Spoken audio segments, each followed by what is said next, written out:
بسم اللہ الرحمن الرحیم۔ میں سکھا سے کشمور جاتے ہوئے راستے میں سڑک کے کنارے بنے ہوئے ایک ڈھابے پر بیٹھا تھا۔ میری نظریں سامنے سڑک پر آتی جاتی ٹریفک پر ٹکی ہوئی تھی اور میں اپنی منزل کے متعلق سوچ رہا تھا۔ اس دوران میں نے دیکھا کہ ایک شخص پیدل چلتا ہوئے ڈھابے کی طرف آ رہا ہے۔ وہ حالت سے بھی خالی لگ رہا تھا اور میں دل میں سوچ رہا تھا کہ اگر یہ ڈھابے پر آئے گا تو میں آج کھانا اس کے ساتھ بیٹھ کر کھاؤں گا۔ لیکن ڈھابے کے سامنے پہنچ کر وہ سڑک کے کنارے زمین پر بیٹھ گیا۔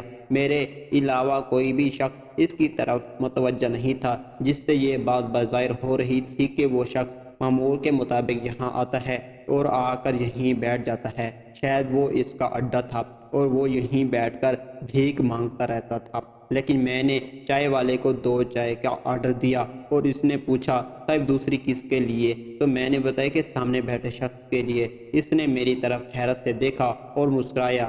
شاید اس سے یقین نہیں آ رہا تھا کہ میں نے دوسری چائے سامنے بیٹھے ایک مانگنے والے کے لیے کہی ہے۔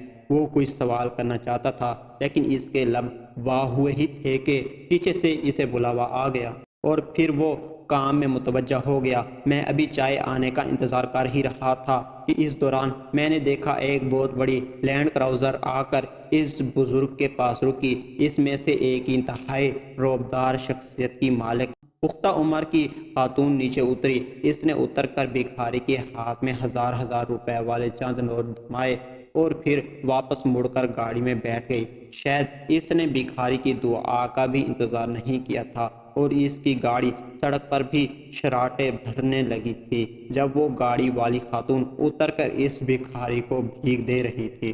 تو ڈھابے پر بیٹھے ایک شخص نے بہت بلند آواز میں اللہ اکبر کہا تھا، جسے سن کر سب لوگ اس کی طرف متوجہ ہوئے تھے۔ میری بھی سماعتیں اس کی طرف متوجہ ہوئی تھی، لیکن میں نے نظر سامنے کھڑی گاڑی سے اترنے والی خاتون اور اس بھکاری پر ٹکا رکھی تھی اور ان کی حرکت و سکانت دیکھ رہا تھا۔ میں اس بھکاری کو دیکھنے میں منکام تھا کہ اتنی دیر میں ڈھابے کے ویٹر نے آ کر مجھے صاحب چائے کہا تھا۔ میں نے اس کے ہاتھ سے دونوں چائے کے پیالے پکڑے اور اس بھکاری کی طرف چل دیا۔ میں جا کر اس کے برابر میں بیٹھ گیا اور چائے کا پیالہ اس کی طرف بڑھا دیا، مگر بھکاری نے چائے کا پیالہ پکڑنے کے لیے میری طرف ہاتھ نہ بڑھایا، بلکہ اس نے میری طرف یوں آنکھیں پھاڑ کر دیکھا جیسے میں نے اس کو کہیں بہت بڑی اذیت دے دی ہو یا میری یہ بات اس کو انتہائی ناگوارا گزری ہو۔ خیر میں نے پیالے کو آگے بڑھائے رکھا اور اس انتظار میں رہا کہ وہ ہاتھ بڑھا کر چائے کو پکڑ لے، لیکن اس نے نہ پکڑا۔ اتنی دیر تک پیچھے سے ویٹر کی پھر آواز آئی اور اس نے بتایا کہ صاحب یہ چائے لے کر نہیں پیے گا۔ تو میں پھر واپس مڑا۔ میرے دونوں ہاتھوں میں چائے پہلے تھی اور میں آ کر ان بابا جی کے سامنے بیٹھ گیا تھا جنہوں نے بآواز بلند اللہ اکبر کہا تھا۔ میں نے ایک پیالہ ان کی طرف بڑھایا تو انہوں نے بسم اللہ کر کے وہ پکڑ لیا اور مجھے کہا کہ بے شک اللہ وہاں سے رزق کے دروازے کھول دیتا ہے جہاں سے ہماری سوچ بھی نہیں ہوتی۔ میں نے ان سے پوچھا کہ کیا مطلب؟ میں آپ کی بات نہیں سمجھا، کیسا رزق، کہاں کا دروازہ؟ تو انہوں نے بتایا کہ میں صبح کا یہاں آ کر بیٹھا ہوں اور اکثر بیٹھا رہتا ہوں۔ یہاں آ کر بیٹھنے کا مقصد محض ایک چائے کی پیالی ہوتی ہے جو روز اللہ تعالیٰ مجھے کسی نہ کسی کے وسیلے سے دے دیتا ہے، کیونکہ میرے پاس چائے کی ایک پیالی تک خریدنے کے پیسے نہیں ہوتے۔ آج دیکھ لو آپ کہاں سے چلے اور کہاں آ کر مجھے چائے پلائی۔ میں ان کی بات سے متاثر ہوا اور پھر ان سے پوچھا کہ جب وہ گاڑی سے اتر کر خاتون اس بھکاری کو پیسے دے رہی تھی تو آپ نے بآواز بلند اللہ اکبر کیوں کہا تھا؟ میری بات سن کر بابا جی مسکرائے اور پھر میری آنکھوں میں آنکھیں ڈال کر کہا کہ میں بتاؤں گا تو تم یقین نہیں کر پاؤ گے۔ میں نے کہا آپ بتائیں، میں یقین کروں گا، کیوں نہیں کروں گا؟ تو انہوں نے بتایا کہ بھیک مانگنے والا شخص باپ تھا اور جس خاتون نے خیرات کی اور بھیک دی وہ اس کی سگی بیٹی تھی۔ اور بات سن کر میں واقعی بابا جی کی بات پر یقین نہیں کر سکا تھا۔ میں نے بابا جی سے وضاحت کرنے کے لیے کہا تو انہوں نے بتایا کہ یہ بھکاری شخص کسی دور میں بہت بڑا رئیس تھا۔ یہ گھڈوکی کا رہنے والا تھا اور اس کا کباڑ کا کاروبار تھا۔ اس شخص کے گھر میں پہلی اولاد بیٹی پیدا ہوئی تھی تو اس نے اپنی بیوی کو وارننگ دی تھی کہ اگر آئندہ بیٹی پیدا ہوئی تو تمہیں بیٹی کے ساتھ قبر میں جانا ہوگا۔ اس کی بیوی نے اس التجا کی تھی کہ مجھے قبر میں نہ بھیجنا، نہ اپنی اولاد کو قتل کرنا، اگر تم چاہو تو مجھے طلاق دے دینا، میں اپنی بیٹیوں کو پال لوں گی۔ مگر تب اس کے پاس دولت تھی، سب کچھ تھا، اسی لیے یہ خود کو فرعون سمجھ رہا تھا۔ اللہ تعالیٰ کو بھی اس کا امتحان مقصود تھا، اس لیے اگلی بار اللہ تعالیٰ نے اس کو جڑواں بیٹیاں عطا کر دی۔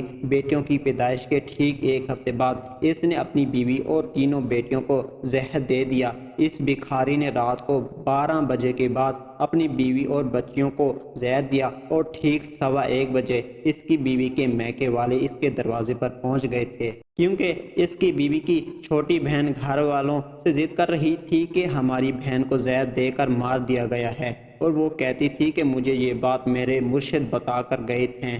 جب اس کی بیوی کے میکے والے پہنچے تو واقعی ان کی بیٹی کو زہر دے دیا گیا تھا، جس کی وجہ سے ان کی اپنی بیٹی اور ان کی 2 نواسیوں کی موت ہو چکی تھی۔ ایک بڑی نواسی کی سانسیں چل رہی تھی مگر وہ مسلسل تڑپ رہی تھی اور اس کے منہ سے جھاگ نکل رہی تھی۔ اسے اٹھا کر فوراً ہسپتال پہنچایا گیا، باقی دونوں کو بھی ہسپتال لے جایا گیا، لیکن ان کی موت کی وہیں تصدیق کر دی گئی تھی اور ان کی بڑی نواسی جو پہلی اولاد تھی اسے داخل کر لیا گیا۔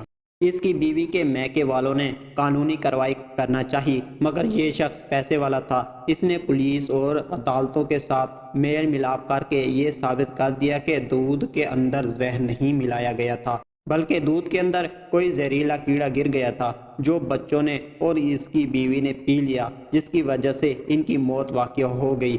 اس طرح یہ قانون کی گرفت سے بچ گیا، لیکن اللہ تعالیٰ کی گرفت میں آ گیا۔ اس شخص نے دوسری شادی کی اور جس خاتون سے دوسری شادی کی وہ انتہائی شاطر تھی۔ اس نے اس کا سب کچھ ہتھیا لیا اور اسے گھر سے نکال کر باہر کر دیا۔ یہ در بدر کی ٹھوکریں کھانے لگا اور دماغی توازن بھی کھو بیٹھا، جبکہ اس کی ایک بیٹی جو بچ گئی تھی اس کی پرورش اس کی خالہ نے سنبھالی، کیونکہ نانی نانا تو اپنی بیٹی اور 2 نواسیوں کی موت کے بعد تقریباً مر ہی گئے تھے، وہ اب اپنی اس نواسی کی پرورش کرنے کے قابل نہیں تھی۔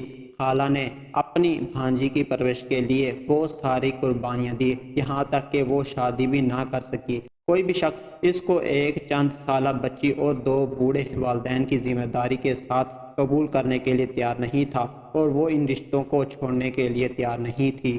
مجبوراً اسے تنہائی ہی اپنی جوانی گزارنا پڑی۔ اس کے والدین کی موت کے بعد وہ اپنی بھانجی کو لے کر کراچی منتقل ہو گئی۔ رزق کمانے کے چکروں میں بھی کراچی چلا گیا، کیونکہ میرا تعلق بھی اس بھکاری کی بیوی کے میکے والے گاؤں سے تھا اور میں ان کو اچھی طرح جانتا تھا، اس لیے وہاں کراچی میں بھی میری اور ان کی ملاقات ہو گئی۔ خالہ نے اپنی بھانجی کو بہترین پرورش کی اور تعلیم و تربیت کی، یہاں تک کہ وہ بھانجی پڑھ لکھ کر دفتر خارجہ میں اعلیٰ عہدے پر فائز ہو گئی۔